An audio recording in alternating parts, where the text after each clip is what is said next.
একটা পরিবারের জন্য একজন গৃহিণী কতটা সুস্থ থাকা প্রয়োজন, সেটা শুধুমাত্র একজন গৃহিণী যখন অসুস্থ হয় তখনই পরিবারের অন্যান্য সদস্যরা বুঝতে পারে। আসসালামু আলাইকুম। আমি শিল্পীস কুকিং অ্যান্ড ব্লগ থেকে সবাইকে স্বাগত জানাই। কাছে দূরে যে যেখান থেকে আমার ভিডিওটি দেখছেন, আশা করি ভালো আছেন।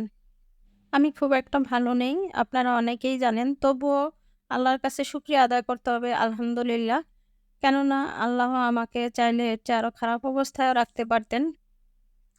অসুস্থ শরীর নিয়ে আরেকটা ভিডিও আপনাদের সঙ্গে শেয়ার করতে এলাম। আশা করছি আপনাদের ভালো লাগবে। আর যেহেতু অসুস্থ শরীর নিয়ে ভিডিওটা রেডি করছি, ভয়েস দিচ্ছি, অনেকটাই কষ্ট হচ্ছে। আপনারা যারা জানেন একটা ভিডিও বানাতে কতটা কষ্ট হয়, আশা করছি তারা মিনিমাম এর মূল্যটুকু দিবেন। তো আমি আজকে আমার ভিডিওটা শুরু করছি আমাদের মহিজ্জার খাবার রেডি করা দিয়ে। প্রথমেই দেখলেন যে আমি একটা স্টিলের হাঁড়িতে খাবার রান্না করছি। এটা আমাদের মহিজ্জার। আর মহিজ্জা তো অনেকেই জানেন, আর যারা নতুন তারা জানেন না। মানে আমি যে বিড়ালটা পালি ওর নাম হচ্ছে মহিজ্জা। আমি সবসময় দুপুরের রান্নার আয়োজনটা আমাদের মহিজ্জার খাবার দিয়েই শুরু করি। তো এটা সবসময় ভিডিওতে দেখানো হয় না। আজকে একটু দেখিয়ে দিলাম। ওর খাবার হচ্ছে মুরগি, পেঁপে, মাছ, পেঁপে এই ধরনের খাবার। মানে কোনো রকম হলুদ, মরিচ এগুলো ছাড়াই। আর উনার খাবারটা আগে রান্না করার কারণ হচ্ছে উনি সকালের নাস্তাটাও করেন সবার আগে এবং দুপুরের খাবারটাও খান সবার আগে। উনার এক্সট্রা মানে যত্নটা আলাদা করে আমাকে নিতে হয়। তাই উনার খাবারটা সবার আগে আমাকে রেডি করতে হয়। আর এই তো এক ফাঁকে আমি লাউয়ের শাক রান্না করে নিলাম। আর এই চুলায় হচ্ছে এখন আমি কলিজা ভুনা করে নিচ্ছি। চুলায় গ্যাস যেহেতু কম তাই আমি এখন এক চুলায় রান্না করে নেব একটা করে। ইলেকট্রিক চুলাটা আসলে জ্বালাতে চাই না। কারণ ইলেকট্রিক চুলাটা যখনই অন করি তখনই মানে অনেক গরম কিচেনে এমনিতেই অনেক গরম। আর ইলেকট্রিক চুলার হিট মনে হয় যেন আরো বেশি আমার মাথা ব্যথা শুরু হয়ে যায়। আর এমনিতেই যেহেতু অসুস্থ শরীর তাই আর ইলেকট্রিক চুলাটা আমি অন করতে চাই না। একটু সময় নিয়ে একটু রেস্ট নিয়ে আমি চুলায় রান্না করে নেব। আর ফাঁকে অন্যান্য কাজগুলো করে নেব। আর এখন আমার হাতে যেটা দেখতেছেন এটা হচ্ছে পিরুটের ছাঁকনি বা নেট, যেটা দিয়ে আরকি পানি ঢালা হয়। পানিটা নিচে পড়ে। তো এই ছাঁকনি কিন্তু বেশিদিন যায় না, এরকম লাল হয়ে যায় পানির আয়রনে। তো আমি যেটা করি এভাবে যদি আপনারা এই টিপসটা ফলো করেন তাহলে কিন্তু কয়েকদিন পর আর ছাঁকনি কিনতে হবে না। আমার এই যে ছাঁকনিটা দেখেন অনেকটা লাল হয়ে গেছে। আর এই ছাঁকনিগুলো যেহেতু কোনরকম ঘষা মাজা করা যায় না, সাবান বা কোনো রকম লিকুইড ইউজ করা যায় না, বা কোনো রকম আ গুনা বা তার দিয়ে ঘষা মাজা করা যায় না। তো আমি যেটা করি এই যে আপনারা দেখলেন যে আমি ছাঁকনিটা এনে খুব ভালোভাবে পানি দিয়ে ঝাঁকিয়ে হাত দিয়ে চেপে ক্লিন করে রেখে দিলাম। এবার এই পানিটা শুকিয়ে গেলে ছাঁকনিটা একবারেই ফ্রেশ হয়ে যাবে। শুকিয়ে যাওয়ার পরে আবার যখন আমি পিউরিটারির মধ্যে দিব, ফিল্টারের মধ্যে দিব, আবার সুন্দরভাবে পানি পড়বে। তো আমি এরকম এই যে ছাঁকনিটা ধুয়ে রেখে দিলাম, আমার আগের পুরনো যে ছাঁকনিটা সেই ছাঁকনিটাও আমি সেম ভাবে ধুয়ে শুকিয়ে রেখেছিলাম। এবার ওটা আমি দিয়ে দিয়েছি। এটা শুকিয়ে গেলে আবার যখন ওটা এরকম পানি পড়তে চাইবে না তখন আবার এভাবে চেঞ্জ করে নেব। এভাবে আপনারা করে দেখতে পারেন। কয়েকদিন পর এরকম নেট বা ছাঁকনি কেনার ঝামেলা পড়তে হবে না। আমিও আগে বুঝতে পারতাম না, কিন্তু এটা জানার পরে আমি এখন এটাই করি। পানিতে যেহেতু প্রচুর আয়রন আরকি অল্প কয়েকদিন ইউজ করলেই দেখা যায় যে ছাঁকনি অনেক লাল হয়ে যায়, পানি পড়তে চায় না। তো এখন আমি এই যে এভাবেই ধুয়ে শুকিয়ে রেখে দেই। শুকানোর পরে যখন আবার ফিল্টারের মধ্যে দেই আবার নতুনের মতো আরকি পানি পড়ে, খুব ভালো লাগে। আমার আর এখন কয়েকদিন পর ছাঁকনি কেনার ঝামেলা হয় না। আমি এখানে প্লেট বাটি ধোয়ার ফাঁকে আমার কলিজা ভুনাটাও মাঝে মধ্যে দেখতেছি, নেড়ে-চেড়ে দিচ্ছি, নতুবা দেখা যাবে যে নিচে লেগে যাবে যেহেতু মসলা বেশি। এখন প্রতিদিনের মতোই সবাইকে একটা রিকোয়েস্ট করে নিব, যারা আমার ভিডিওতে এসেছেন, প্লিজ ভিডিওটিতে একটি লাইক দিয়ে ভিডিওটা কন্টিনিউ করবেন। আর আপনি যদি আজই আমার চ্যানেলে নতুন হয়ে থাকেন তাহলে চ্যানেলটি সাবস্ক্রাইব করে নিতে পারেন।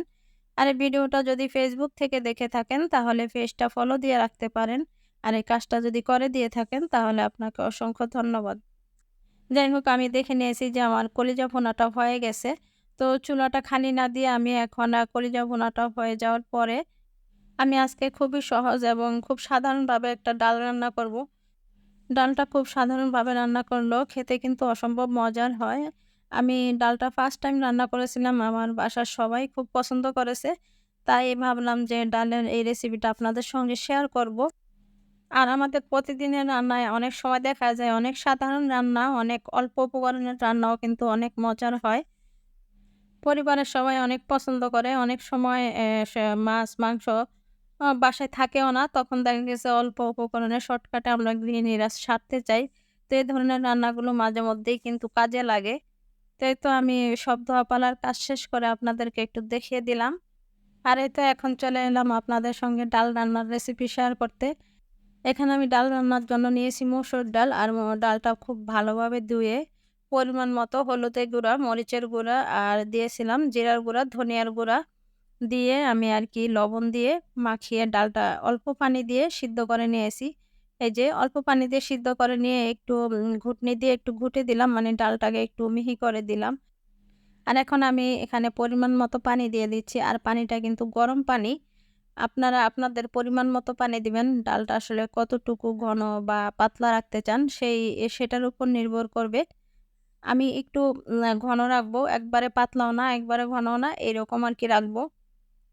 বা একবারও পানি দিয়ে বসিয়ে দিতে পারেন। আমি অল্প করে পানি দিয়ে বসিয়ে দিয়েছি। এতে করে ডালটা তাড়াতাড়ি সিদ্ধ হয়। আমার কাছে মনে হয় অল্প করে পানি দিয়ে যদি বসানো হয় ডাল, তাহলে ডাল তাড়াতাড়ি সিদ্ধ হয়। আর এই যে এখন আমি আরকি দিয়ে দিলাম কয়েকটা কাঁচামরিচ। কাঁচামরিচগুলো মাঝখান দিয়ে ফালি করে দিয়েছি। যাতে ঝাল এবং কাঁচামরিচের যে ফ্লেভার দুটোই পাই আরকি। আর এখন দিয়ে দিলাম আমি পেঁয়াজ এবং রসুন। আর এই পেঁয়াজ আর রসুনটা আমি কিন্তু বটি দিয়ে বা ছুরি দিয়ে কেটে দেইনি। একটু হামালদিস্তায় ছেঁচে তারপরে দিয়েছি। আর এখন আমি ডালের আসল কাজে চলে আসলাম। আর আপনারা হয়তো পাশেই লক্ষ্য করেছেন যে আমি ২ টো ডিম সিদ্ধ করে তারপরে মাঝখান দিয়ে কেটে পিস করে রেখেছি আরকি কেটে।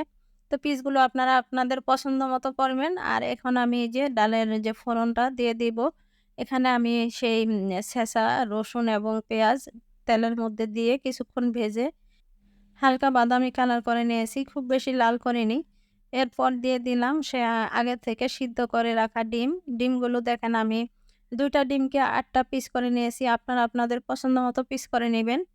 এবার এই যে ফোড়নের মধ্যে ডিমটাকে একটু ভালোভাবে নেড়ে-চেড়ে নিব, তেলের মধ্যে ভেজে নিব আরকি। ভেজে নিয়ে এবার আমি ডালটা দিয়ে দিব। জানি না এখনো পর্যন্ত আমার ভিডিওতে কে আছেন। তবে এই ডালের রেসিপিটা একবার হলেও বাসায় ট্রাই করবেন। দেখবেন বাসার সবাই খুব পছন্দ করে। বিশেষ করে বাচ্চাদের ক্ষেত্রে।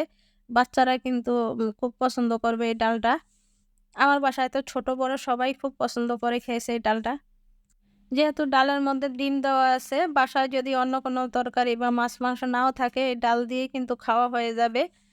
আর যারা ডালের মধ্যে ধনিয়া পাতা পছন্দ করেন তারা ধনিয়া পাতা দিবেন। আমারও ডালের মধ্যে ধনিয়া পাতা পছন্দ, কিন্তু এখন আমার কাছে যেহেতু ধনিয়া পাতা নেই তাই দিতে পারলাম না। বাসার নিচে নামলেই তরকারির ভ্যান পেতাম, ধনিয়া পাতাও পেতাম। আসলে শরীরটা এতটা খারাপ যে নামতে আর ইচ্ছে হলো না।